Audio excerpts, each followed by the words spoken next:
मित्रो, आज आपण जरा वेगळ्या विषयावरचा एक व्हिडिओ करत आहोत. अलीकडं सोलापूर विद्यापीठाने आणि बरेच विद्यापीठांनी आपल्या पेट परीक्षेचं वेळापत्रक जाहीर केलेलं आहे. आणि पेट परीक्षेमध्ये संशोधन हा एक भाग त्याच्यामध्ये आहे. तर त्या संशोधनासंदर्भात काही व्हिडिओ असावेत असे काही लोकांच्या विनंतीवरून आज आपण या संशोधन विषयावरचा एक छोटासा व्हिडिओ तयार केलेला आहे. याच्यामध्ये हा जो आपला व्हिडिओ आहे तो role of researcher in research असं म्हणलेला आहे. आता हा जो काही थोडक्यात मराठीमध्ये आपण त्याला असं म्हणूया की संशोधनामध्ये संशोधकाची भूमिका कोणकोणत्या स्तरावर काय असावी अशा प्रकारच्या या ठिकाणी अपेक्षा केलेली आहे. आता पहिल्यांदा आहे तो एरिया ऑफ रिसर्च. आता या ठिकाणी मी उदाहरण घेतले, साधारणपणे एज्युकेशनची उदाहरणं घेतलेत, कारण माझा संबंध त्याच्याशी असल्यामुळं मी एज्युकेशन उदाहरण घेतलेत. आपण वेगळ्या आपापल्या विषयाची देखील उदाहरणं घेऊ शकता. एक उदाहरण म्हणून आपण घेतलेलं आहे कोणकोणते एरिया, म्हणजे त्यांनी पहिल्यांदा एरिया शोधायचे, आपल्याला कुठल्या क्षेत्रामध्ये उपलब्ध आहे, संशोधन कुठल्या क्षेत्रात करायचं आहे.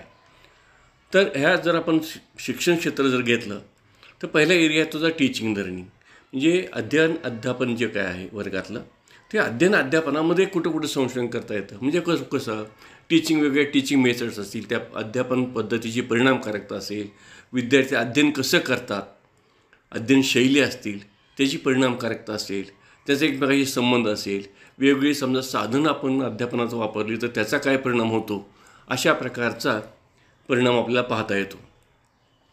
तसंच अध्यापन झाल्यानंतरचा पुढचा भाग येतो तो म्हणजे इव्हॅल्युएशन, किंवा ज्याला आपण मूल्यमापन म्हणतो मराठीमध्ये. मूल्यमापन कसं केलं जावं, हल्ली आता ह्याच्यावर खूप वादंग आपल्या वेगळ्या प्रकारचे आपण ऐकायला मिळतात की वार्षिक परीक्षा असावी का, तोंडी परीक्षा असावी का, लेखी परीक्षा असावी का, सातत्यपूर्ण मूल्यमापन असावं का, आता नवीन तंत्र आले तर रुब्रिक नावाचं मूल्यमापन तंत्र आहे, त्याची परिणामकारकता काय आहे, कोणत्या ठिकाणी कोणतं मूल्यमापन साधन वापरावं, कोणते मूल्यमापन व्यवस्था परिणामकारक होईल, कोणत्या परिस्थितीत कोणतं मूल्यमापन चांगलं, ऑनलाईन मूल्यमापनाची काय परिणामकारकता आहे, ऑनलाईन मूल्यमापनामधले दोष काय आहेत, त्याचे फायदे काय आहेत, ज्याला आपण वस्तुनिष्ठ प्रश्न म्हणतो, वस्तुनिष्ठ प्रश्नाचे फायदे काय, त्याच्या मर्यादा काय आहेत, असे अनेक प्रकारचे प्रश्न आपल्याला या ठिकाणी घेता येतील, याच्यावर संशोधन करता येतं. जर स्कूल एन्व्हायरमेंट म्हणजे शालेय वातावरण जे असतं ते शालेय वातावरणामध्ये शाळेमध्ये असलेल्या सोयीसुविधा आणि शाळेतलं एकूण भौतिक वातावरण आणि मानवीय वातावरण, ज्याला आम्ही वेगळ्या भाषेत इकोसिस्टीम म्हणतो हल्ली, स्कूल इकोसिस्टीम. म्हणजे या ठिकाणी शाळेतल्या भौतिक सुविधामध्ये आपण म्हणतो की क्रीडांगण आहे का, तुमच्याकडं लायब्ररी आहे का, तुमच्याकडे लॅबोरेटरी आहे का, तुमच्याकडं संगणक कक्ष आहे का, ह्या सगळ्या सोयी झाल्या. प्रयोगशाळा वेगळ्या आहेत का, वर्ग क्लासरूम आहेत का, त्यांचं व्हेंटिलेशन चांगलं आहे का, त्याचा काय परिणाम होतो, हा सगळा भाग आला. त्याचा परिणाम अध्यापनावर काय होतो. त्याचबरोबर जे शिक्षक आहेत, पालक आहेत, विद्यार्थी आहेत, मुख्याध्यापक आहेत, संस्थाचालक, त्यांचे एकमेकांशी संबंध कसे आहेत, त्याचा काय परिणाम होतो का अध्यापनावर, त्या शाळेच्या रिझल्टवर काय परिणाम होतो का, पालकांशी संबंध कसे आहेत, त्यांचा संबंध काय विद्यार्थ्याच्या अध्ययनावर होतो का, किंवा ज्या शाळेत जे सिस्टीम आपण जे चालवत असतो, ज्या पद्धतीने शाळा चालवत असतो त्याच्याबद्दलचं पालकांचं मत काय आहे, पालकांना काय वाटतं त्या शाळेबद्दल, विद्यार्थ्यांना काय वाटतं, अशा पद्धतीचा अभ्यास आपल्याला या ठिकाणी करता येतो. नंतर इम्पॅक्ट ऑफ पॉलिसीज, म्हणजे शासनाच्या वेगवेगळ्या ज्या पॉलिसीज असतात आणि त्या पॉलिसी आपण राबवत असतो शाळेमध्ये किंवा शिक्षण क्षेत्रामध्ये, त्या पॉलिसीचा काय परिणाम होतो. उदाहरणार्थ मध्यान्ह भोजन योजनामध्ये आणली तर मध्यान्ह भोजन योजनेचा काय परिणाम झाला, खरोखर उपस्थिती वाढली का, मुलांना कायचा फायदा होतो का, मुलांना असं आपण म्हणलो किंवा मुलं उपाशी पोटी असेल तर त्यांचं लक्ष लागत नाही, तर म्हणून त्याला वेळची वेळ जेवण असणं आवश्यक आहे, त्याला आपण दिलं त्यामुळं काय फरक पडला आहे का, की तेही जी काही व्यवस्था आहे ती व्यवस्था नीटनेटकी आहे का, ही पॉलिसी राबवण्यात कोणत्या अडचणी येत आहेत, ती पॉलिसी कितपत प्रभावी आहे, कितपत व्यवहारी आहे, या सगळ्याच अभ्यासामध्ये एक सरकारने योजना आणली किंवा ते पुस्तकामध्ये पानं घालायची, वहीची पानं जोडायची, त्याचा काय फायदा झाला, मुलांना काय वाटतं त्याबद्दल, पालकांना काय वाटतं, शिक्षकांना कोणत्या अडचणी येतात, मुलांना काय अडचणी येतात, अशा प्रकारचा अभ्यास आपल्याला याच्यामध्ये करता येतो. नंतर ते टीचर स्टुडंट पेरेंट रिलेशनशिप मग अशी बोललं मी त्याच्यावर जास्त बोलत नाही आता. ते फिलॉसॉफिकल आणि सोशॉलॉजिकल थिअरीज, ज्यावेळेला आपण म्हणतो त्या शिक्षणामध्ये की ज्या काही तत्त्वज्ञानाच्या संदर्भातल्या काही थिअरीज असतात, काही सोशॉलॉजिकल थिअरीज असतात आणि त्याचा परिणाम शिक्षणावर काय होतो हे मी उदाहरणार्थ उपयुक्ततावाद आहे. तो उपयुक्ततावादाचा परिणाम आता सध्याच्या अभ्यासक्रमावर काय झालेला आहे का, कोणता पण आदर्शवाद जर आपण स्वीकारला तर काय होईल, किंवा सध्याचं काही कुठल्या शाळेत कोणत्या ह्याच्यावर जास्त भर दिला जातो, आदर्शवादावर भर दिला जातो, किंवा सध्याच्या शिक्षण व्यवस्थेमध्ये एकूण कोणत्या फिलॉसॉफीचा पण वापर केलेला आहे. समाजशास्त्रीय सिद्धांत जे आहे ते समाजशास्त्रीय सिद्धांतामध्ये सुद्धा जे काही ग्रुप्स असतात त्या ग्रुप्सवर काय परिणाम होतो वगैरे वगैरे.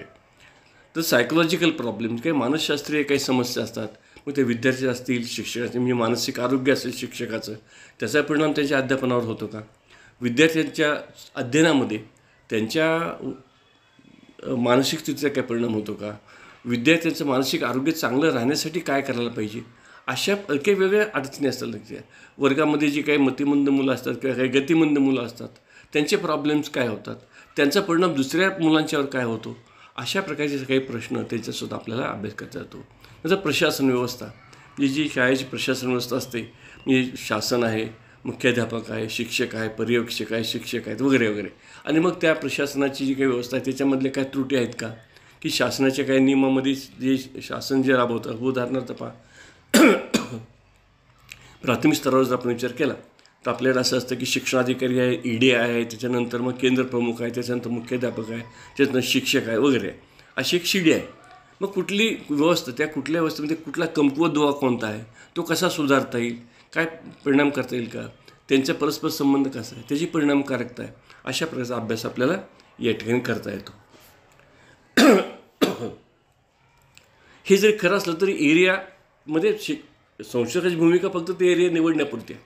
आता इथं खऱ्या अर्थानं आपल्या संशोधकाची भूमिका जास्त विचारात घ्यावी लागते.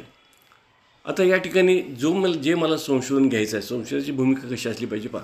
म्हणजे टॉपिक, तो संशोधनाचा टॉपिक निवडताना निकांत विचार करायचा आहे. Is researcher aware about the topic, म्हणजे जे मला संशोधन विषय घ्यायचा आहे, विषय निवडायचा आहे, आपल्याला त्या संदर्भात काय माहिती आहे का, आपला काय संबंध आहे का त्याच्याशी.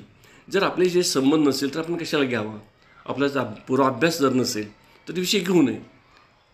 त्याचं जर पूर्व संशोधन काय झालेलं आहे, त्याची पार्श्वभूमी नाही, तर मग त्यामुळं काय होतं, आपल्याला पुढं आपण गोंधळात पडतो, घोटाळे होतात, खऱ्या अर्थानं आपलं संशोधन नीट होत नाही. एक उदाहरण मी सांगेन तुम्हाला. एक असा कॅन्डिडेट होता, त्याचा काही संबंध नव्हता कशाशी, तर मतिमंद मुलांचा काही संबंध नव्हता. त्याला मतिमंद का त्याची कारणं माहीत नव्हती, मतिमंदाची काही वैशिष्ट्य माहीत नव्हती, सायकोलॉजीचा अभ्यास नव्हता, त्यांनी कधी अभ्यासलेला नव्हता, आणि त्याने असा विषय घेतला की मतिमंद मुलांना शिकवण्याच्या पद्धती कोणत्या असाव्यात त्या संदर्भात त्यांनी संशोधन विषय घेतला. कसं चालेल त्याला समजणारच नाही, मुळात त्याला मतिमंदच माहीत नाही, मतिमंदाची वैशिष्ट्य माहीत नाहीत, कशामुळे मतिमंदत्व ते आलेलं आहे ते माहीत नाही. तर मग असा विषय त्यांनी निवडू नये. मग त्यांनी काय केलं पाहिजे, विषय निवडताना आपल्याला माहिती असलेला विषय आपण निवडला पाहिजे. व्हाय रिसर्च वॉन्ट्स टू स्टडी. बरं, आता माहिती असलेलं निवडायचं खरं आहे, पण का निवडायचं आहे आपण, मी का संशोधन घेतो आहे, नाही मला जगात फार महत्त्वाचा तो विषय वाटतो, जगाला काय महत्त्वाचं वाटतं असं नाही, तुला स्वतःला काय वाटतं, तुला तुझी काय गरज आहे, हा त्यांनी विचार केला पाहिजे की मला कशासाठी हा करायचा आहे. एक उदाहरण तुम्हाला सांगतो की समजा एक सायकोलॉजिकल आपला थोडा थेरॉटिकल रिसर्च घ्यायचा आहे. मी BEdला शिकत असताना मला असा प्रश्न पडला की थॉर्नडाईक खरं म्हणजे थॉर्नडाईकची थिअरी बरोबर आहे का पावलॉवची थिअरी बरोबर आहे. मला असं वाटतं की नाही मला ते पावलॉवची थिअरी बरोबर वाटते. तर मग मी एकाला वाटतं नाही ते थॉर्नडाईकची थिअरी बरोबर. ठीक आहे, मग त्याचं संशोधन करा. म्हणजे ही तुम्हाला ही अकॅडमिक नीड तुमची झाली, ही तुमची ज्याला काय म्हणा आपण की अत्यंत अशी अकॅडमिक ती नीड आहे, आणि ती नीड सॅटिस्फाय करण्यासाठी म्हणून तुम्ही संशोधन करताय. किंवा असं वाटलं मला की मला असं वाटतं आहे की शाळेमध्ये शासन मध्यान्ह भोजन देतं आहे खरं, पण त्याचा काही फारसा परिणाम होत नाही असं तुम्हाला वाटतं आहे. जसं वाटणं नाही उपयोगाचं, ते प्रत्यक्ष तपासून पाहिलं पाहिजे. आणि मग मला वाटणं जे आहे तर मग ते तुम्ही तपासून पाहिलं पाहिजे. मग मी संशोधन करतो आहे. मला असं वाटतं की हल्ली जिल्हा परिषद शाळांचे एकूण दर्जा सुधारलेला आहे असं मला वाटतं. तर तुम्ही त्या ठिकाणी संशोधन करून सांगितलं पाहिजे तुम्हाला जे वाटतं सध्या. किंवा शिक्षकांचा तुम्हाला असं वाटतं की पालक मराठी माध्यमाच्या ऐवजी इंग्रजी माध्यमात शाळेत मुलांना का घालतात, ही तुमच्यापुढं पडलेली तुम्हाला आलेली शंका आहे. ती शंका निस्तरायची आणि मग त्यासाठी तुम्हाला संशोधन करायचं आहे. म्हणजे आपल्याला काहीतरी शंका आली पाहिजे, काहीतरी अडचण आली पाहिजे, काहीतरी मनामध्ये क्युरिओसिटी निर्माण व्हायला पाहिजे, तरच आपण ते विषय घ्यायचा आहे. नाही have research study previous researches. समजा आपण एखादा निवडलं, तर मग ते निवडलं असेल तर मग त्याच्या संदर्भात अगोदर काही संशोधन झालेलं आहे का असं लक्षात घ्या. की एखादी शंका आली लगेच आपण संशोधन करायला लागतो असं नसतं, लक्षात घ्या. त्यासाठी संबंधात काय पूर्वी अभ्यास झाला असेल ना, कोणतरी केला असेल, विचार केला असेल याच्यावर, तर हे पाहणं अत्यंत आवश्यक असतं. तर ते पाहिलं पाहिजे संशोधकानं की याच्यापूर्वी काय कुणी संशोधन केलं का ह्याच्यावर. मध्यान्ह भोजन असेल म्हणा, काय तुमचं सर्व शिक्षण अभियान असेल म्हणा, किंवा ते राष्ट्रीय शैक्षणिक धोरण राबवण्यातल्या काही अडचणी असतील म्हणा, हेच कुणी संशोधन केलं का एखाद्या गोष्टीवर, तर ते तुम्ही अगोदर अभ्यासलं पाहिजे, पाहिलं पाहिजे, आणि मग तुम्ही पुढे गेलं पाहिजे. आणि मग ते पाहून मग ते पाहिल्यानंतर माझ्या लक्षात आलं, हे जरी पूर्व पाहिलेलं असलं तरी मला थोडंसं वेगळं काहीतरी म्हणायचं आहे. आणि मग मी की हे पूर्वीपेक्षा मला जरा वेगळ्या पद्धतीने संशोधन करायचं आहे. तर अशा पद्धतीनं आपल्याला या ठिकाणी विचार करायला पाहिजे की पूर्वी संशोधन केले. समजा आता एक उदाहरण घेऊया आपण. समजा काहीतरी 8वीच्या मुलांना येणाऱ्या अडचणीचा अभ्यास असेल, इंग्लिश शिकवताना येणाऱ्या अडचणीचा अभ्यासाचं काहीतरी संशोधन कोणी केलेलं आहे, आणि तुम्हाला असं वाटतं की इंग्लिश खरंच शिकवणाऱ्या अडचणी येत आहेत, पण तुम्हाला असं वाटतं की 8वीच्या मुलांनी केलेलं आहे पूर्वी अभ्यास, कोणतरी रिसर्च झालेला आहे, ते तुम्ही वाचला तपासला, पण तुम्हाला काय करायचं आहे, मला 9वीच्या मुलांचा करायचा आहे, किंवा मला 5वीच्याच मुलांचा करायचा आहे, असं असू शकेल. किंवा त्या लोकांनी ज्या पद्धतीच्या पहिल्या रिसर्चरनं ज्या गोष्टी विचारात घेतलेल्या आहेत, मला त्या नाही, मला वेगळ्या विचारात घ्यायच्यात. मला त्याचं कम्युनिकेशन इंग्लिश कसं सुधारेल तेवढंच फक्त विचार घ्यायचा आहे. म्हणजे माझे वेगळेपण जे आहे ते वेगळेपण काय असणार आहे ह्याचा प्लॅन आपल्यासमोर असला पाहिजे. The title of the research. तर जे काही टायटल जे आपल्याला करायचं संशोधनाचं जे काय हे अत्यंत बारकाईने, अत्यंत नेमकेपणाने, प्रिसाइजली आपल्याला केलं पाहिजे. त्यांनी ते ट्रान्सपरंट असलं पाहिजे. म्हणजे कसं असलं पाहिजे की ते टायटलमधूनच लक्षात आलं पाहिजे यांना काय संशोधन करायचं आहे ही कळालं पाहिजे.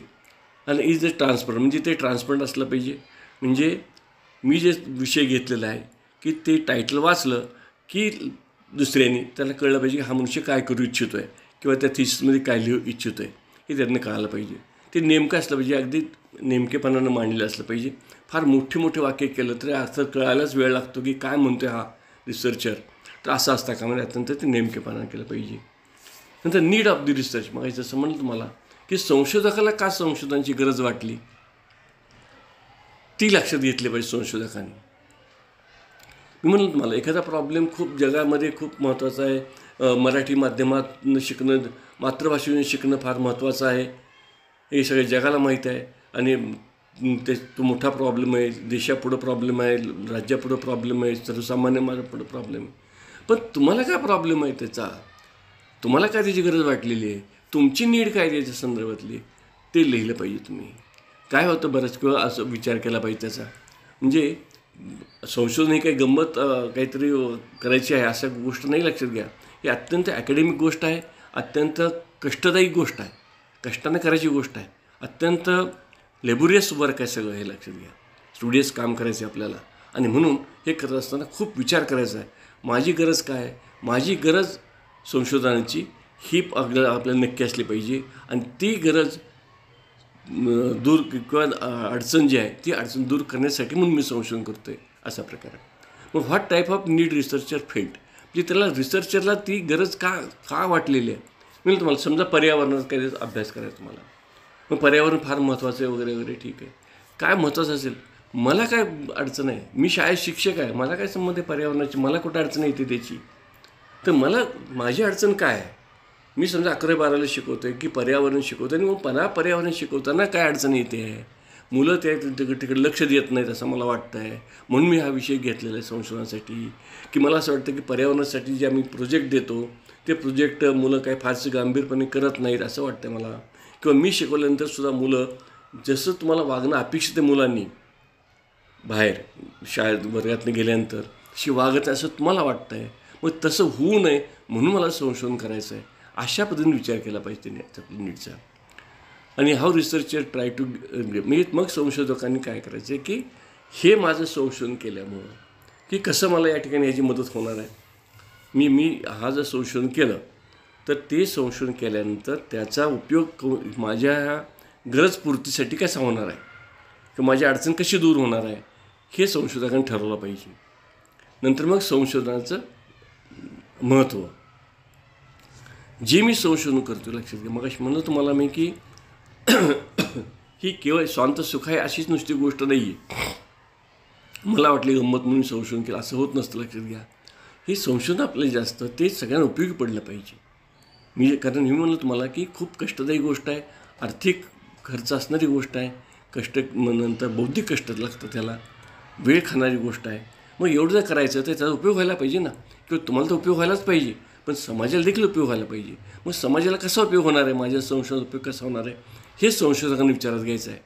आता हे उपयोग तर घेताना कसं मग त्यासाठी सुद्धा माझा उपयोग कोणाला होणार आहे. समजा मी काहीतरी रिसर्च केलं तर मग त्याचा उपयोग विद्यार्थ्याला कसा होईल, शिक्षकाला कसा होईल, मुख्याध्यापकाला कसा होईल, शिक्षण तज्ज्ञांना कसा होईल, अभ्यास मंडळाला कसा होईल, पालकांना कसा होईल, अशा पद्धतीने विचार केला पाहिजे. संशोधन अशा पद्धतीने उपयोग केला पाहिजे. वेगवेगळ्या संस्थांना कसा उपयोग, अशा पद्धतीनं आपल्या संशोधकांना विचार केला पाहिजे.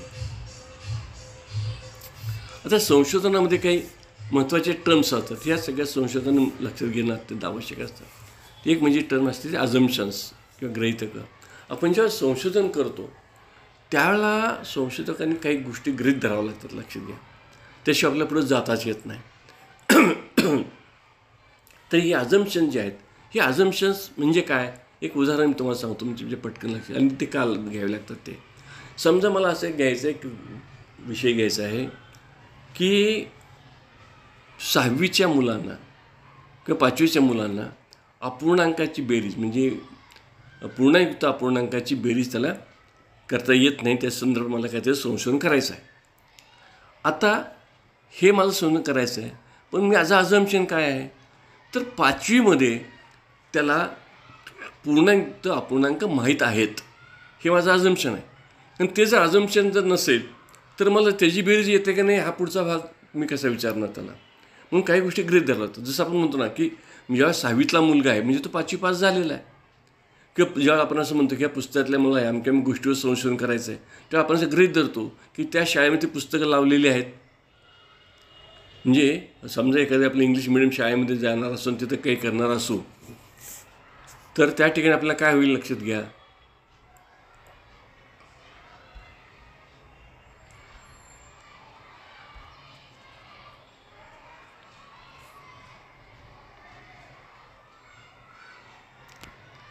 तर तिथं काय होणार लक्षात घ्या की त्या संशोधकाला ज्या शाळेत तुम्ही म्हणता की आम्ही अमक्या पुस्तकाचा अभ्यास करणार किंवा पुस्तकातल्या अमुक मॅटरचा, पण ती पुस्तकं त्या शाळेत लावली नसतील, कारण इंग्लिश मिडियमच्या शाळेमध्ये CBSE बोर्डाच्या वेगवेगळ्या ठिकाणी वेगवेगळे पुस्तकं लावली जातात. मग कोणतं पुस्तक लावलं त्या अगोदर गृहीत धरावं लागतं, त्या शाळेमध्ये हे पुस्तक लावलेलं आहे अशा अर्थानं. नंतर डेफिनिशन्स, याच्यामध्ये 2 प्रकारचे डेफिनिशन्स असतात. एक डेफिनिशन असतं म्हणजे त्याला कन्सेप्च्युअल डेफिनिशन असं आपण म्हणतो, म्हणजे काही व्याख्या. आता उदाहरणार्थ विद्यार्थी म्हणजे काय व्याख्या, शिक्षकाची व्याख्या असते. आपल्याला माहीत असते कुठं आपण शाळेमध्ये किंवा तुमच्या अभ्यासक्रमात शिक्षक, विद्यार्थी, अभ्यासक्रमाची व्याख्या दिल्या असतात, ते आपण लिहितो. परंतु हे त्याला म्हणतो कन्सेप्च्युअल व्याख्या झाल्या, किंवा ज्याला संकल्पनात्मक व्याख्या, म्हणजे त्या कुठेही गेल्या तर त्याच व्याख्या असणार आहे. म्हणजे विद्यार्थी व्याख्या जो विद्या ग्रहण करतो तो विद्यार्थी कुठेही असणार, म्हणजे सोलापूरमध्ये असो, कोल्हापूरमध्ये, सांगली असो, सातारा असो किंवा मुंबई असो, ती व्याख्या तीच असणार, किंवा जगात कुठे तीच व्याख्या असणार विद्यार्थ्याची. ती व्याख्या बदलत नाही, शिक्षकाची व्याख्या बदलत नाही, अभ्यासक्रमाची व्याख्या बदलत नाही, ते कन्सेप्च्युअल डेफिनिशन असतात. पण दुसरी जी म्हणजे ऑपरेशनल डेफिनिशन म्हणजे काय, मी ज्या ठिकाणी संशोधन करतो आहे तर त्या ठिकाणी ज्यावेळेला आपण मी काय करतो, मी ज्यावेळेला असं विधान करतो की मला या ठिकाणी हे जे शाळेतले शिक्षक आहेत, शिक्षक या ठिकाणी परिणामकारक आहेत असं मी जेव्हा म्हणतो आहे, तर कुठले शिक्षक, तर सोलापूर शहरातले इयत्ता 9वीला इंग्रजी शिकवणारे शिक्षक, ही झाली शिक्षकाची व्याख्या. म्हणजे मी इंग्रजी 9वीच्या शिक्षकांच्या इंग्रजी अध्यापनाच्या परिणामकारकतेचा अभ्यास करणार आहे, तर मग मी शिक्षक कोणते म्हणणार, तर सोलापूर शहरातले अमुक शाळेतले किंवा 9वीला शिकवणारे इंग्रजी शिकवणारे शिक्षक असं होईल. विद्यार्थी कोणते, तर त्या शाळेतले काय होते विद्यार्थी, 9वीत शिकणारे विद्यार्थी, इंग्रजी शिकणारे, अशा अर्थानं व्याख्या. म्हणजे कन्सेप्च्युअल डेफिनेशन्स आणि ऑपरेशनल डेफिनेशन ज्या ह्या थोड्याशा व्याख्या, मी मराठीमध्ये त्याला आपण संकल्पना व्याख्या आणि कार्यात्मक व्याख्या असं म्हणतो. नंतर स्कोप, जी व्याप्ती संशोधनाची, ही टर्म फार महत्त्वाची असते. मी संशोधन करत असताना कोणकोणत्या अंगाचा विचार करणार आहे, कोणकोणत्या बाजूंचा विचार करणार आहे, त्या सगळ्या बाजूंचा विचार करणं, त्याची मांडणी करणं, त्याला म्हणायचं स्कोप. म्हणजे मी म्हणलं तुम्हाला की समजा शिक्षणाच्या परिणामकारकतेचा अभ्यास करायचा आहे, मग त्यात कोणकोणते कशाचा अभ्यास करणार, परिणामकारकतेचा अभ्यास करणार म्हणजे काय करणार आहात तुम्ही, तिथे शिक्षणाच्या वर्गातल्या जे वर्गात शिकवतात शिक्षक, त्याच्या विद्यार्थ्यावर रिझल्टवर काय परिणाम होतो, विद्यार्थ्याच्या वर्तनावर काय परिणाम होतो, प्रत्यक्ष वर्गात जी काय ते शिकवतात त्यांच्या हालचालीचा काय परिणाम होतो, या गोष्टीचा विचार करणं हे माझा झाला स्कोप. म्हणजे मग किती आता हे जे आहे, आता मी कधी कुठं करणार आहे आणखी हा, तर मी सोलापूर शहरात करणार आहे, मी संपूर्ण महाराष्ट्रात करणार आहे किंवा मी भारतात करणार आहे. हा ज्याला जॉग्राफिकल स्कोप म्हणून आपण त्याला, म्हणजे कुठल्या कन्सेप्च्युअल जे काय असेल त्याचे डायमेन्शन असेल ते विचारात घ्यायचेच आहेत, जॉग्राफिकल डायमेन्शन्स आहेत ते विचारात घ्यायचे आहेत, काळाच्या दृष्टीने विचारात घ्यायचे की ह्या काळामध्ये सगळं मी करणार आहे. हा सगळा भाग येतो तो स्कोपमध्ये किंवा ज्याला व्याप्तीमध्ये येतो. नंतर मर्यादा, जसं हे स्कोपमध्ये तसं मर्यादासुद्धा, की आता जसं मी शिक्षण परिणाम करायचा अभ्यास करायचा असं जर मी म्हणणार असेल तर मी फक्त परिणाम करायचा अभ्यास करणार आहे. मग शिक्षकाला वेतन किती मिळतं जर मी नाही विचार करणार, की शिक्षक मनोवृत्तीचा विचार नाही करणार, किंवा शिक्षक घरच्या परिस्थितीचा विचार करणार नाही, किंवा शिक्षक त्या शाळेतल्या बाकीच्या फॅसिलिटीचा विचार नाही करणार. म्हणजे ह्या सगळ्या गोष्टी ज्या करणार नाही त्या तुमच्या लिमिटेशनमध्ये येतात. म्हणजे फक्त संशोधक अमुकच करणार हे विचारात घेणार नाही किंवा ते विचारात घेणार नाही, अशा पद्धतीचे लिमिटेशन येतात. आता ह्याच्यामध्ये जो प्रकार आहे तो हे आता मी सांगितलं खरं म्हणजे डिलिमिटेशन्स आहेत. म्हणजे मी ठरवून घेतलेलं आहे, मी एवढेच करणार आहे, मी बाकी विचार करणार नाही, मी एवढंच करणार. त्याला म्हणजे आपण डिलिमिटेशन किंवा ज्याला मराठीमध्ये परिमर्यादा असं म्हणतात, मराठीमध्ये परिमर्यादा असं म्हणतात. म्हणजे ठरवून घेतलेल्या मर्यादाला म्हणायचं परिमर्यादा. आता लिमिटेशन म्हणजे काय मग, ते लिमिटेशन म्हणजे आपण प्रत्यक्ष जरी आपण ठरवून घेतलं होतं तरीसुद्धा प्रत्यक्ष संशोधन करताना काही वेळेला वेगळ्याच काही ते अडचणी येतात, त्यामुळे काही वेळा काही मर्यादा निर्माण होतात. त्याला म्हणायचं मर्यादा. म्हणजे काही अडचणी निर्माण होतात त्यामुळे काही आपल्याचा परिणाम आपल्या निष्कर्षावर होण्याची शक्यता असते, म्हणून त्याला म्हणतात मर्यादा, संशोधनाच्या मर्यादा.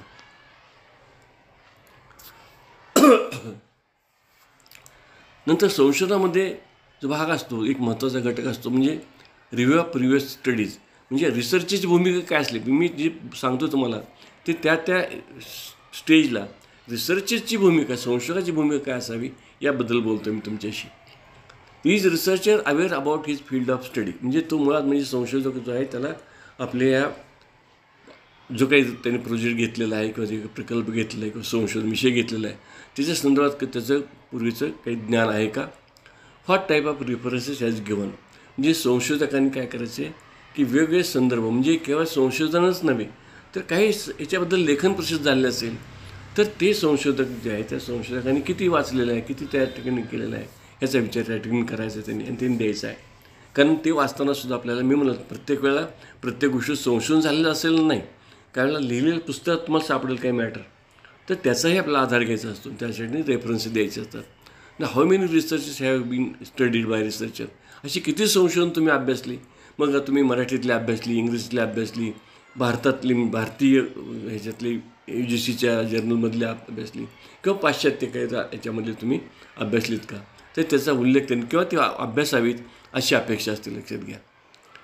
कारण आपल्या समस्येचं सोल्युशन कदाचित किंवा सोलापूर विद्यापीठातल्या संशोधन आपल्याला मिळणार नाही, कदाचित पाश्चात्य एखाद्या संशोधनाचं उत्तर मिळू शकेल, मग कशाला पुढे जायचं आपण, किंवा त्याचा आपल्याला काही उपयोग होऊ शकेल. माझ्या संशोधनासाठी त्या पाश्चात्य संशोधनाचा उपयोग होऊ शकेल, म्हणून पाश्चात्य संशोधन देखील आपण अभ्यासली पाहिजे अशा अर्थानं. How are these used by researcher. म्हणजे तुम्ही वाचली, खूप संशोधन वाचले, पाश्चात्य वाचली, पौर्वात्य वाचली, भारतीय वाचली, अगदी लोक स्थानिक वाचली, सगळी खरं आहे. पण तुम्ही त्याचा उपयोग कसा करून येणार आहात. तुम्ही तुमचं थेसिस लिहिताना, तुमचं संशोधन प्रबंध लिहिताना त्याचं किंवा संशोधन करताना, आता उदाहरणार्थ पहा की एखाद्याने संशोधन करताना काय केलं, एक टूल तयार केलेलं आहे, एक क्वेश्चनर तयार केलेलं आहे, तर आपल्याला त्याचा उपयोग होऊ शकतो, आपल्याला देखील तसं टूल तयार करता येईल त्या धर्तीवर. नाही ते एखाद्याने काय केलं की वेगळंच काय ते एखादी टेक्निक तयार केलेलं आहे, ती टेक्निक आपल्याला वापरता येईल. एखाद्याने एक मेथडॉलॉजी वापरली आहे, त्याची आपल्याला मेथडॉलॉजी वापरता येईल. अशा अर्थानं आपण कसं करतो ते. आणि how research explain uniqueness of this work.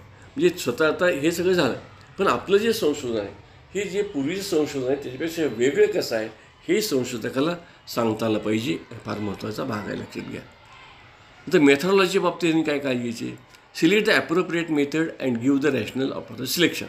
म्हणजे वेगवेगळ्या संशोधनाच्या पद्धती आहेत, खूप संशोधन पद्धती आहेत, तर आपण अत्यंत चांगली पद्धती निवडली पाहिजे. त्यातली चांगली अशा अर्थानं म्हणतो मी आपल्या विषयाला समर्पक, आपलं संशोधन करायला समर्पक असले पाहिजे आणि त्याचं का मी संशोधन ते निवडली त्याचं आपल्याकडे रॅशनल असलं पाहिजे. म्हणजे सांगता आलं पाहिजे तुम्हाला की मी हा माझा विषय आहे आणि ह्याला हीच पद्धत जास्त रास्त आहे, हे त्याचं रॅशनल आहे, हे ते तुम्हाला त्याचं देता आलं पाहिजे संशोधकाला. Select the proper design for experiment give the rationale for the same. जसं मेथडच्या बाबतीत तसे काही वेगवेगळे डिझाईन्स आहेत. जर तुम्ही प्रायोगिक संशोधन करणार असाल तर त्यामध्ये वेगळी 22 प्रकारची डिझाईन्स आहेत वेगवेगळी. तर त्यापैकी तुम्ही कोणतं संशोधन अभिकल्प निवडलेला आहे आणि मग तोच का निवडला ते तुम्हाला सांगता आलं. मी इतके असतानासुद्धा मी हाच निवडलेला आहे. त्याचं कारण हा अभिकल्प माझ्या संशोधनासाठी अत्यंत योग्य आहे. तो कसा योग्य आहे ते तुम्हाला सांगता आलं पाहिजे. Plan for the controlling variables. जर तुम्ही प्रायोगिक संशोधन करणार असाल तर मग जी काही चलं असतात, व्हेरिएबल्स असतात, ती कशी नियंत्रित तुम्ही केली.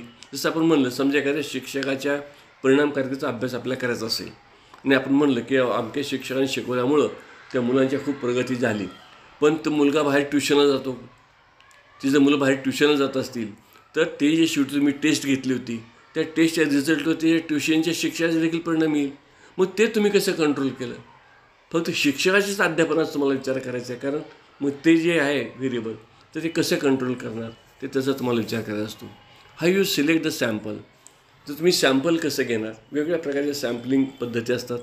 तुम्ही सॅम्पल कोणतं निवडणार, कसं निवडणार आणि तेच सॅम्पलिंग मेथडमधलं सुद्धा तेच विशिष्ट प्रकार का निवडला. आता आपण म्हणतो साधारणपणे रँडम सॅम्पलिंग जास्त बरोबर असतं वगैरे वगैरे, पण तरीसुद्धा प्रत्येक वेळा तेच त्यातलं सुद्धा रँडम सॅम्पलिंगमधलं सुद्धा आणखी कोणता प्रकार घेतला आपण, कोणतं सॅम्पलिंग घेतलं, कुठलं सॅम्पलिंग घेतलेलं आहे तर आणि तेच का घेतलं याचं पुन्हा तुम्हाला रॅशनल चालू.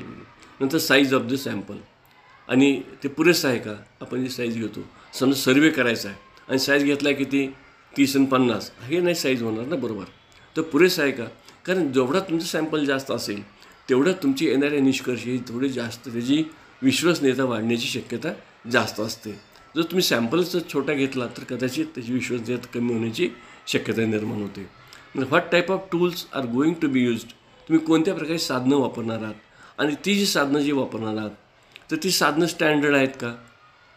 ती साधनं स्टँडर्ड आहेत का. आणि समजा जर ती साधनं स्टँडर्ड नसतील मग तुम्ही स्टँडर्डाईज साधनं तुम्ही स्वतः तयार करणार किंवा तुम्ही स्वतः जर तयार केली तर ती कशी स्टँडर्डाईज करणार आहात. तर त्याची सगळे तुम्हाला करता आले पाहिजे. ते साधन स्टँडर्डाईज साधनच वापरलं पाहिजे. अन्यथा येणारी जी काही तुम्ही मिळणारी माहिती आहे ती माहिती फॉल्टी मिळेल. माहिती फॉल्टी मिळाली तर तुमचे निष्कर्ष चुकीचे निघतील.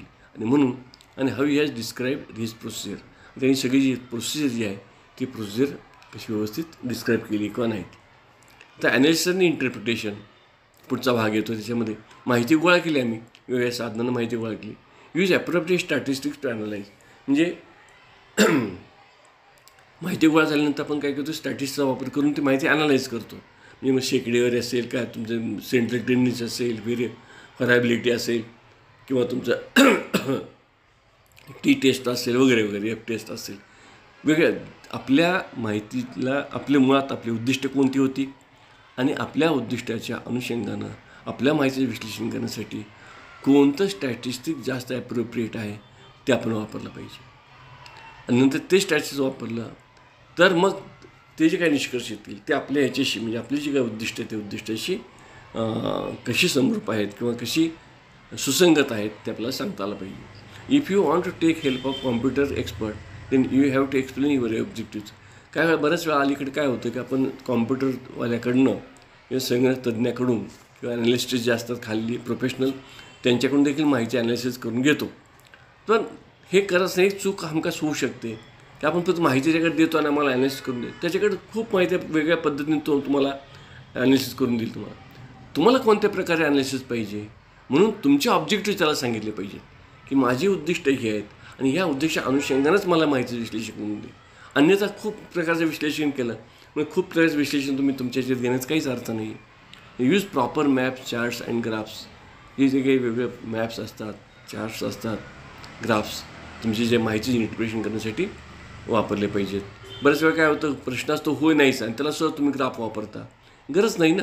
जर प्रश्न होय, कारण ग्राफ कशासाठी वापरतो आपण, तर माहिती किचकट असेल तर माहिती वाचायला त्रास होतो म्हणून सहजपणे चित्राच्या ग्राफिकच्या साहाय्याने पटकन लक्षात यावं म्हणून आपण ते करत असतो. लक्षात घ्या.